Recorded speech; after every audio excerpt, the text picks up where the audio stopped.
Let us learn about the pointers concept. So before knowing what is a pointer, we should have an idea of what is a variable, why we use the variable.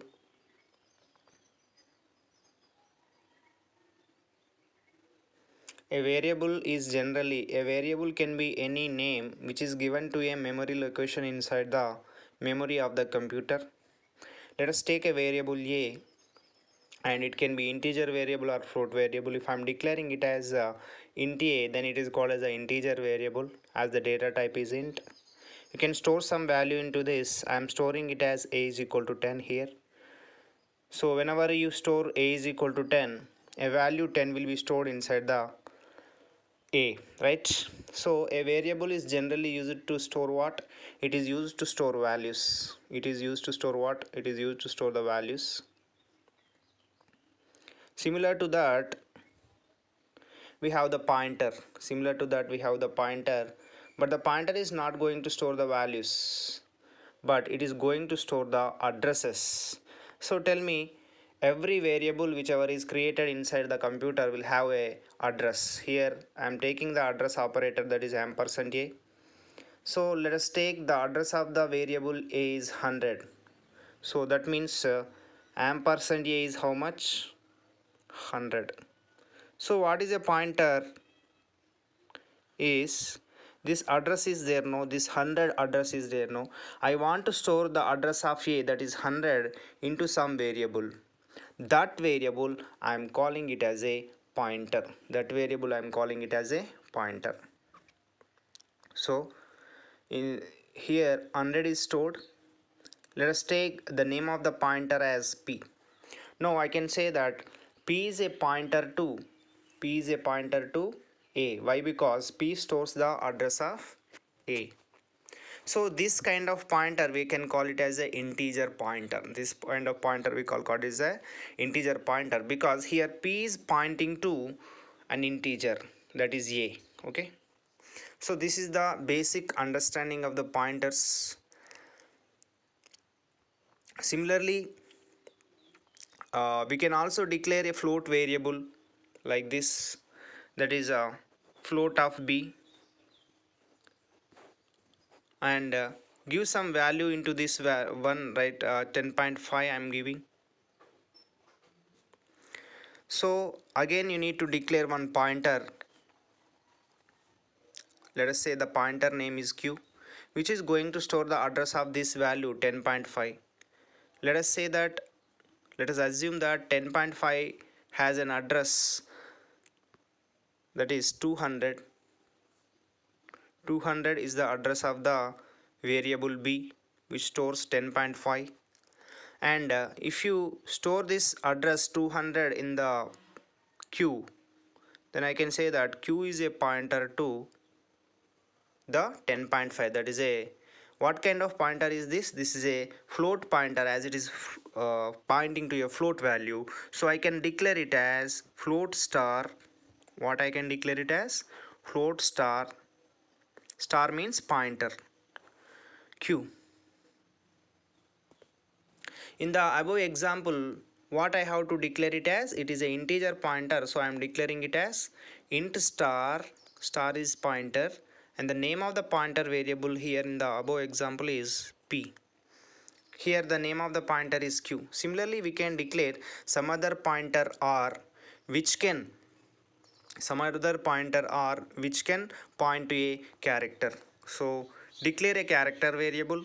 First we need to declare the variable. So char ch is equal to some star, any character, it's a special character of course, and star is stored in the variable ch. Star is stored in the variable ch. Let us take the address of ch is 300, which is nothing but ampersand of ch, and let us store this address in some other variable, that is 300 will be stored in some other variable. Let us take the name of the variable is r. Now I can say that this r is a pointer to, this r is a pointer to ch. How to declare this R? You have to declare it as char star R. Pointer means star, pointer to character, and the name of the pointer is R. In this way we can declare the character pointer. So char star R means what? A character pointer which is going to store the address of a character, that is star. What is the character that we are going to store the address of? That is a star. So let us go for the theory explanation, that is the basic understanding of the pointers. We know that a variable is used to store the address. So whenever you declare a variable a is created and 2 bytes of memory is allocated. Okay, and also one address will be there for this variable. Let us assume the address as a 1000. What is the address? 1000. So whenever you write this statement, this is what is going to happen inside the memory of the computer. So next one is, by this statement a is equal to 10, what will happen? A value 10 will be stored inside the a by this statement. Okay, this process we are calling it as what? Initializing a variable. This one is called as the initialization, and this one we are calling it as a declaration. Okay, here the value 10 is stored in the a, right? Next one is ampersand a. We are taking it as what? Ampersand a, which is address. If you want to store this address in some other variable, what is the address here? 1000, right? If I want to store this address in some other variable, here I want to store this address 1000 in some other variable, then that variable, okay, whichever the variable which is going to store the address of this variable, that is 1000, we can call that as a pointer variable. Okay, here a is a normal variable. Again I am declaring here a has how much? 10, and the address is 1000, and 2 bytes of memory is allocated. And what I want to do is, I want to store this address, that is ampersand a, okay, that is 1000, into some other variable. That variable which is going to store this address 1000, we are calling it as a pointer variable, and the pointer is declared by which operator? Star operator. So we have to declare a pointer. So here what we are declaring, int star means p, means a pointer p is created inside the memory, and 2 bytes of memory is allocated for every pointer. Whatever may be the pointer, it is a integer pointer or float pointer or whatever, 2 bytes of memory is allocated. That we need to remember. So 2 bytes memory is allocated, a pointer p is created. Next, by the next statement, p is equal to ampersand a. What is the next statement? P is equal to ampersand a. The address of a. What is the address of a? The address of a is 1000. We already know from the previous declaration, and which is going to be stored in p. So the 1000 is stored in the p. 1000 is stored in the p. Now I can say that p is a pointer to that variable which has the address 1000.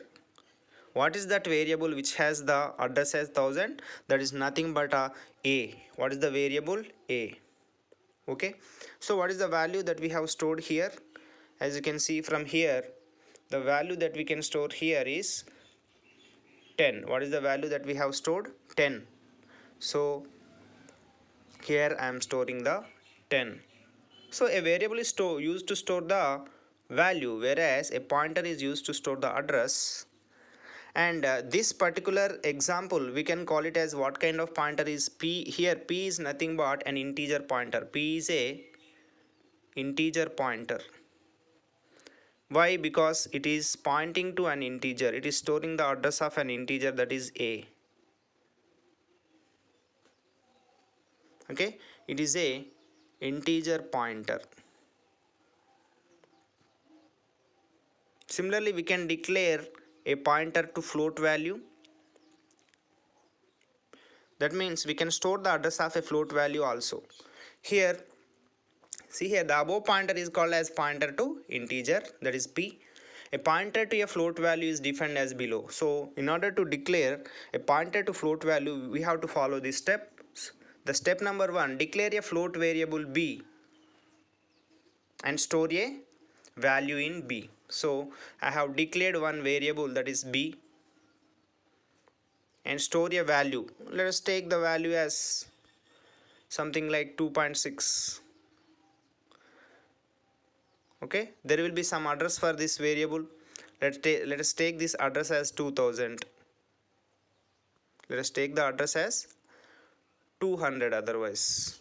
Okay, now ampersand b is how much? By this statement, ampersand b is nothing but 200. Now I want to store this ampersand b, the address of b, that is a float value, in a float pointer. For that I need to declare a float pointer. How to declare a float pointer? So here I am declaring it as float star q is the name of the pointer. You can give any other name also. So I already taken p and now I am using it as q. This is star. Okay, so float star q, and after that store the address of this float variable, that is nothing but 200, in the pointer. So here in the pointer, so into the queue, what I am going to store? Into the queue I am going to store the address of this float value. So I can say that this p is a pointer to the b. This p is a pointer to b, which has 2.6, whose address is 200. Okay, so q is a pointer to b, right? And similarly a character pointer also can be defined. So use these statements, and let us go for the memory representation of this statement. First, take this one, that is char ch is equal to k, means a variable ch is created and a value k will be stored in ch. It is a character. It will have some address. Let us take the address as 300. Let us take the address as 300. Now I am going to store the address. By this statement I am going to store the address of ch in r. So r is a pointer, it's a character pointer which is going to point to this ch because it stores the address of ch. 300 is the address. Okay, r is a pointer to ch. Here this is the explanation for integer pointer, float pointer,